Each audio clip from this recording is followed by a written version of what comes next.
दोस्तों पंजाब और Haryana high court ने दोस्तों एक याचिका पर सुनवाई करते हुए दोस्तों ये कहा है कि अगर पत्नी पति पर एफआईआर करती है और पति जेल जाता है तो ये पत्नी द्वारा की गई क्रूरल्टी है, यानी कि क्रूरता है दोस्तों। और कोर्ट ने ये साफ किया है कि दोस्तों ऐसे केस में पत्नी गुजारा भत्ता यानी कि मेंटेनेंस की पात्र भी नहीं है दोस्तों। दरअसल क्या था कि फैमिली कोर्ट का एक आदेश था। आदेश के खिलाफ पति ने जो है पंजाब और हरियाणा हाई कोर्ट में अपील करी थी और इस अपील को स्वीकार किया गया और पति को तलाक दिया गया। दोस्तों जय हिंद, नमस्कार, मैं एडवोकेट आशीष मिश्रा।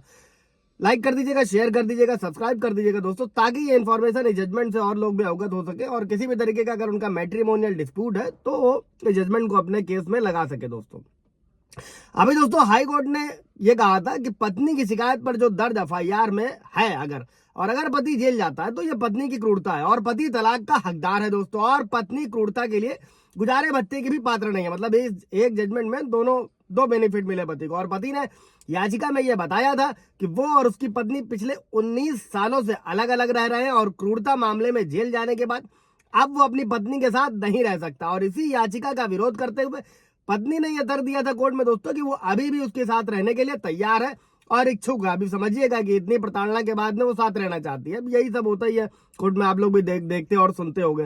लेकिन ये जजमेंट क्या कहता है उसको भी समझते हैं दोस्तों। हाई कोर्ट ने यह कहा कि फैमिली कोर्ट ने जो तलाक के आवेदन को इस आधार पर खारिज कर दिया था कि पत्नी ने 2007 में जो है वैवाहिक अधिकारों की पुनर्स्थापना यानी कि वो हिंदू मैरिज एक्ट सेक्शन 9 की याचिका दाखिल करी थी और कोर्ट ने पत्नी के जो क्रूरता के कृत्य को माफ कर दिया था। बताइए ये भी हो रहा है। और साथ ही पत्नी के खिलाफ जो लगाए गए क्रूरता के आरोप थे वो अप्रमाणित रहे। अप्रमाणित क्या, देखो, साबित करने की जिम्मेदारी पति की होती है, तो ये भी हो सकता है। और जबकि कोर्ट ने ये नहीं देखा कि वास्तव में पत्नी की ओर से क्रूरता हुई। और हाई कोर्ट ने ये कहा दोस्तों कि पति और पत्नी कोई संपत्ति नहीं है कि कोर्ट उन्हें साथ रहने के लिए बाध्य कर सकता है। निसंदेह इस मामले में न्यायालय और जो संबंधित पक्षकार होते हैं दोस्तों, संबंधित पक्षों की ये जिम्मेदारी होती है कि वो यथासंभव विवाह को बचाए। देखिए, सबसे पहले काउंसलिंग, मीडिएशन ये सब इसीलिए किया जाता है कि घर ना टूटे ना बर्बाद हो तो ज्यादा अच्छा है दोस्तों। लेकिन अगर कोई गुंजाइश नहीं बची है तो उन दोनों के रास्ते खुद भी अलग किए जाने चाहिए, चाहे वो म्यूचुअल डाइवोर्स से हो, चाहे वो एक तरफा तलाक से हो।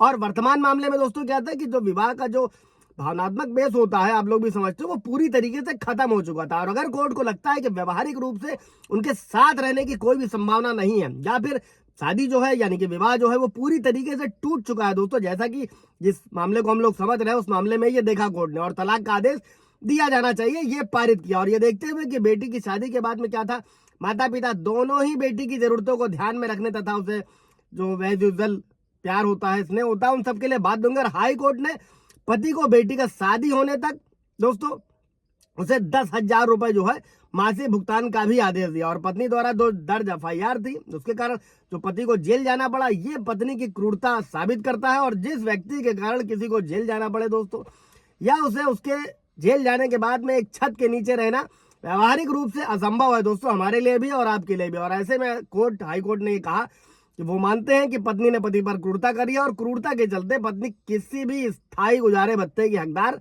नहीं है दोस्तों। इससे रिलेटेड कोई सवाल जवाब होगा दोस्तों, ये जजमेंट आप अपने केसेस में लगा सकते हैं। सवाल जवाब होगा तो पूछेगा। Thank you.